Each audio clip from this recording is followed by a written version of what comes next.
तो देखो आज हमने एक ये मॉडल बनाया है जो कि हमारा एटमॉस्फेयर होता है यानी कि वायुमंडल होता है। तो हम लोग कहाँ पर निवास करते हैं? पृथ्वी पर। कहाँ करते हैं? पृथ्वी पर। तो हमारी पृथ्वी के ऊपरी जो हिस्सा होता है उससे 1 2 3 4 5 इससे ऊपर 5 लेयर्स बनाई गई हैं और इन हर एक लेयर्स में एक अलग अलग क्रियाविधि होती है, फिर एक अलग अलग कार्य यहाँ पर होते हैं। तो सबसे पहले हम ये चेक करेंगे कि हम लोग निवास कहाँ पे करते हैं। तो जैसे हमने एक डायग्राम बनाया, ये हमारे पास क्या है, मान लीजिए क्या है, ये हमारा अर्थ। क्या है? अर्थ। ठीक है। अब यहाँ पर हम लोग क्या करते हैं, यहाँ पर ऑल लिविंग थिंग जितने होते हैं सारे क्या है, रहते हैं। सारे सजीव वस्तु यहाँ पृथ्वी पर रहते हैं ना, सभी लोग यहाँ पर रहते हैं, चाहे वो जीव हो, जंतु हो, मनुष्य हो, पेड़ पौधे, सारे यहाँ पर रहते हैं। अब इनका स्ट्रक्चर जो बनेगा, जैसे हमने यहाँ पर ये मॉडल बनाया है, तो इसका स्ट्रक्चर जो हम देखेंगे अपनी पृथ्वी के अकॉर्डिंग, तो वो ऐसे करके आपको दिखाई देगा। ऐसे ही इसकी जो लेयर है वो ऐसे घिरी हुई है। कैसे घिरी हुई है? ऐसे करके ये घिरी हुई है। समझ में आया? तो अब देखिए यहाँ पर मैंने इसको डायग्राम को इसलिए बनाया ताकि आप लोगों को समझ में आए। तो सबसे पहली लेयर हमारी जो हमारा अर्थ है वो क्या है, ये यहाँ पे क्या है, हमारी अर्थ है।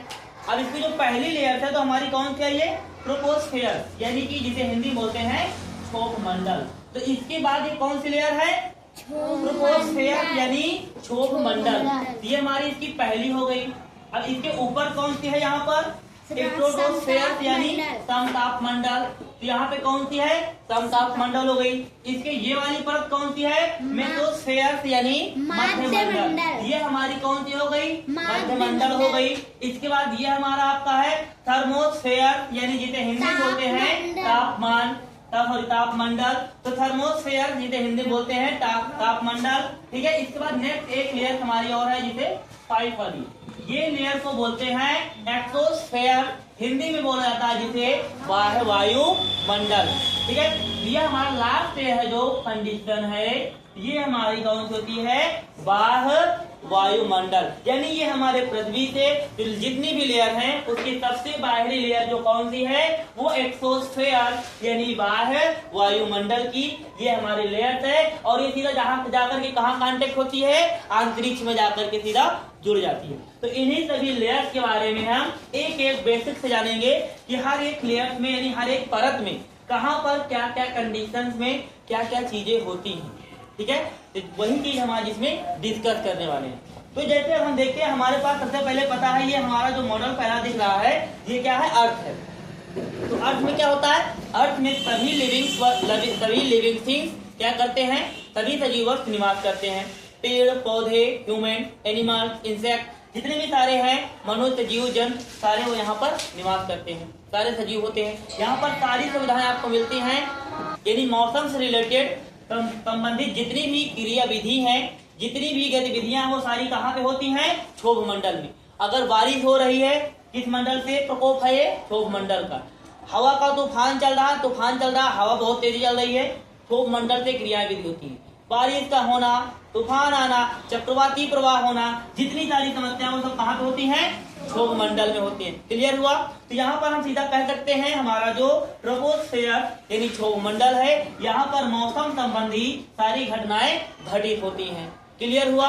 कौन सी घटनाएं घटित होती है इसमें, मौसम संबंधी। अब मौसम संबंधी बारिश होना, तूफान, आंधी, जितना भी समस्याएं हैं ये सारी यहीं पर घटित होती हैं। ठीक है। नेक्स्ट में हम आते हैं स्ट्रेटोस्फेयर यानी कि समताप मंडल। अब यहाँ से इसकी ऊंचाई जो है वो कितनी है, 13 से 15 किलोमीटर, यानी 13 किलोमीटर से 15 किलोमीटर की यहाँ की जो गैपिंग है और यहाँ की जो हाईएस्ट ऊंचाई है वो 13 से 15 किलोमीटर की है। ठीक है।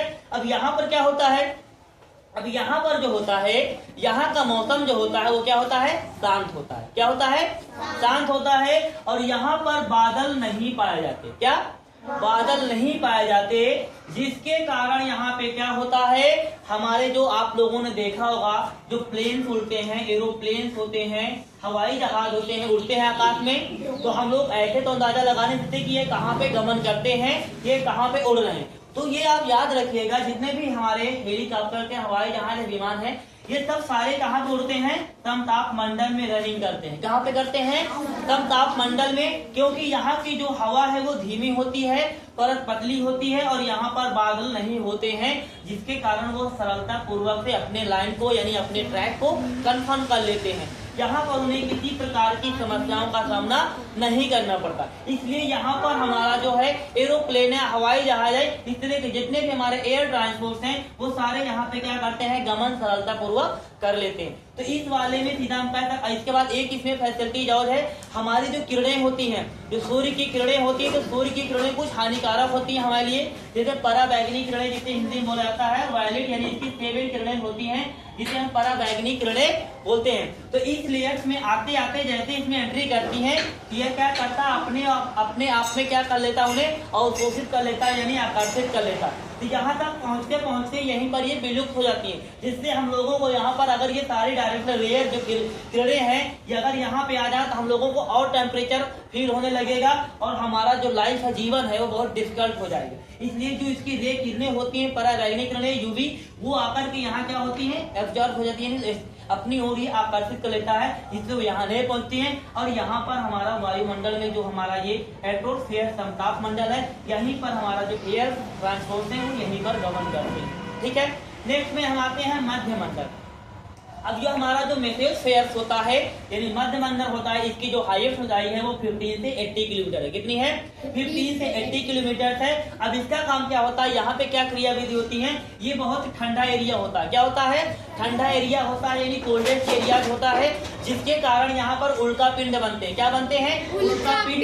यदि कि आप सीधा जैसे हम देहाती भाषा में अगर आपको समझाएं नॉर्मली भाषा में, जैसे एक आग का गोला होता है, उसी तरह के उल्का पिंड होते हैं जो जलते हुए आते हैं वहां से और सीधा आकर के इसमें क्या होते हैं? भस्म हो जाते हैं। क्या होते हैं? जलकर राख हो जाती है, क्योंकि जब कोई गर्म चीज किसी ठंडी चीज से टकराती है तो क्या होती है?